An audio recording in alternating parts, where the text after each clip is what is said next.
আমরা এখন দেখতে পাচ্ছি বাংলাদেশ জাতীয়তাবাদী দল বিএনপির উখিয়া উপজেলার আহ্বায়ক সরওয়ার জাহান চৌধুরী ও যুগ্ম আহ্বায়ক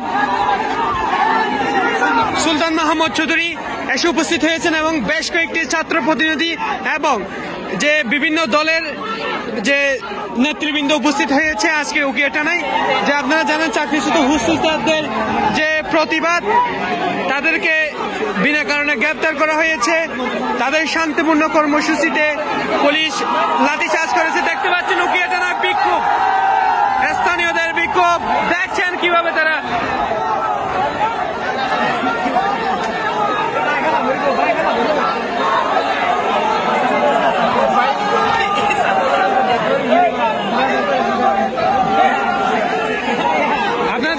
উখিয়া থানার পুরো গেট মেন রাস্তা থেকে পুরো ব্লক হয়ে গিয়েছে স্থানীয় জনগোষ্ঠীর উপস্থিতিতে।